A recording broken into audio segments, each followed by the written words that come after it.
जय श्री श्याम, राधे कृष्णा। सभी को गुड मॉर्निंग, नमस्कार। कैसे हो आप सभी? उम्मीद करता हूँ कि सभी स्वस्थ होंगे, मज़े से होंगे।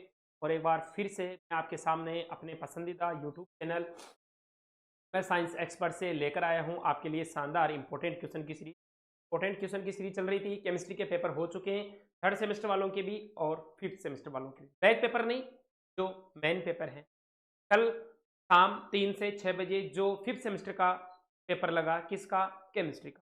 उसमें बहुत ज़्यादा, थर्ड सेमेस्टर में तो मानता हूँ थोड़े कम क्वेश्चन आए, लेकिन फिफ्थ सेमेस्टर में बहुत ज़्यादा क्वेश्चन आए हैं एमएस साइंस एक्सपर्ट के बताए हुए सवालों में से।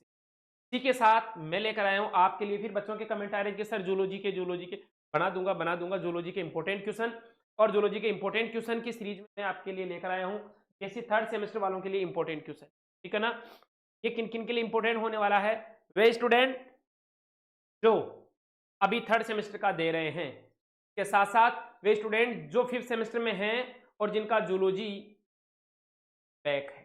समझ रहे हो ना? जूलॉजी थर्ड सेमेस्टर का बैक है, उनके लिए भी इंपॉर्टेंट होने वाला है ये। और जो अभी थर्ड सेमेस्टर में उनके लिए। समझ रहे हो मेरी बात? दोबारा से रिपीट कर रहा हूं मैं, ये थर्ड सेमेस्टर वालों के लिए तो है ही है। इसके साथ साथ वे स्टूडेंट जो फिफ्थ सेमेस्टर में हैं और उनका थर्ड सेमेस्टर का जूलॉजी बैक है, उनके लिए भी इंपॉर्टेंट है। आ जाइए, वीडियो को बिना स्किप किए आराम से देखिए क्या क्वेश्चन कह रहे हैं। क्राइम सर,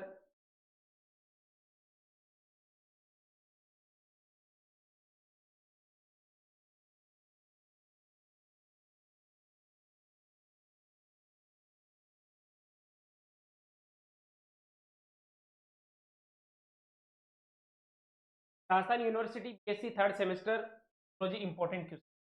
जूलॉजी के इंपॉर्टेंट क्वेश्चन की बात करें हम,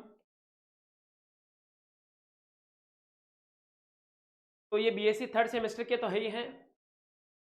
इसके साथ साथ फिफ्थ सेमेस्टर के स्टूडेंट जिनका थर्ड सेमेस्टर का पेपर बैक था।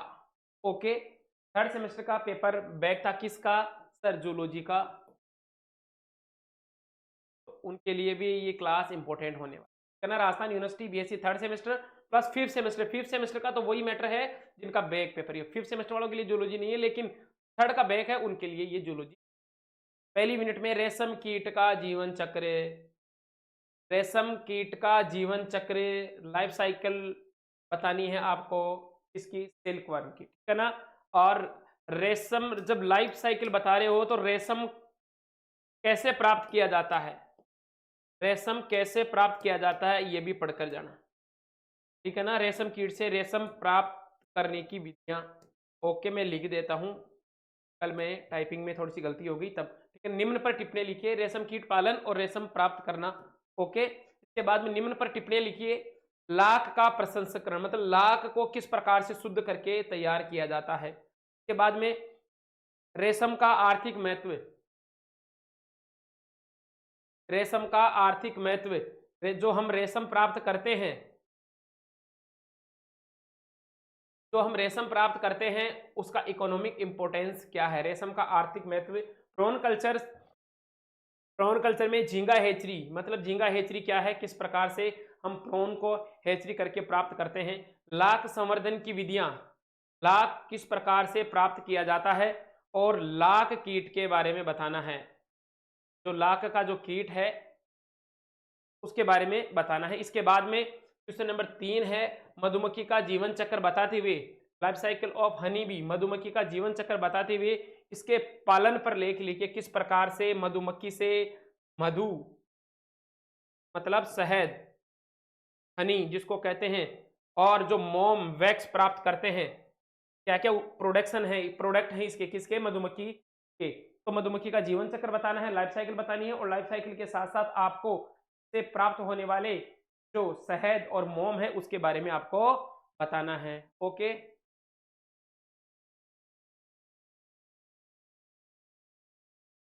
आगे देखिए यूनिट 2, यूनिट नंबर 2 क्या कह रही है?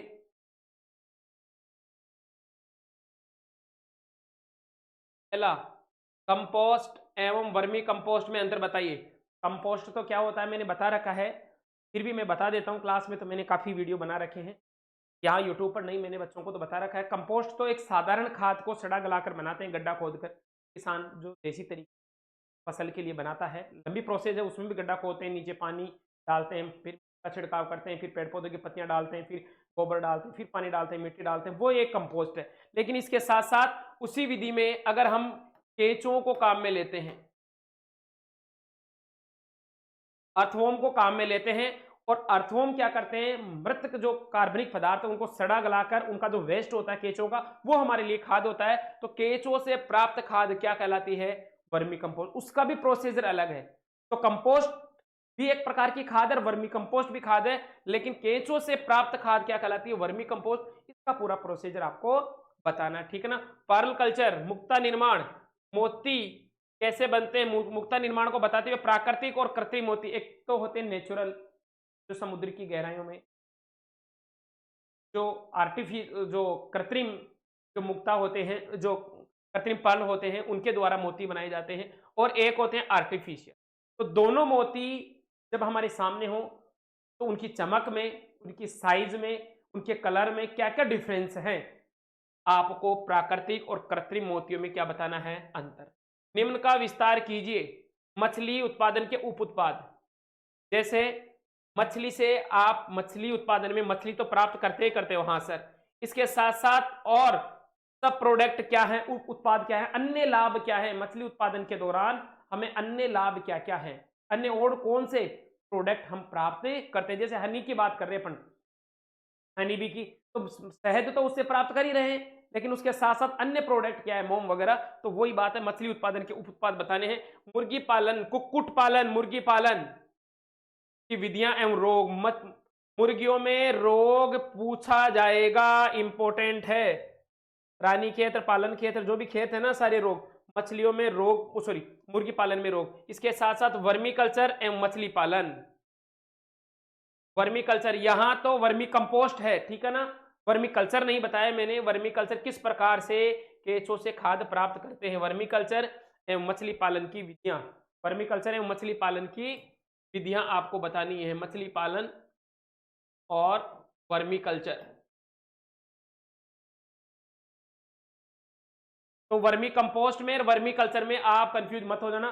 कंपोस्ट अलग चीज है और कल्चर अलग चीज है। किस प्रकार से केंचुओं का संवर्धन किया जाता है वो कहलाता है वर्मी कल्चर, और किस प्रकार से उन केंचुओं से खाद प्राप्त करते हैं वो कहलाती है वर्मी कंपोस्ट। ओके, ये हो गई 2 यूनिट की बात। अब यूनिट नंबर 3। यूनिट नंबर 3 क्या कह रही है, निम्न पर टिप्पणी लिखिए। अमीबिया पैचिस व लिस्मेनियासिस, अमीबिया पैचिस और लिस्मेनियासिस को समझाना है। के बाद में कीट जनित रोग व माइट्स का संक्रमण। कीट जनित रोग कौन से हैं, कीट जनित रोग,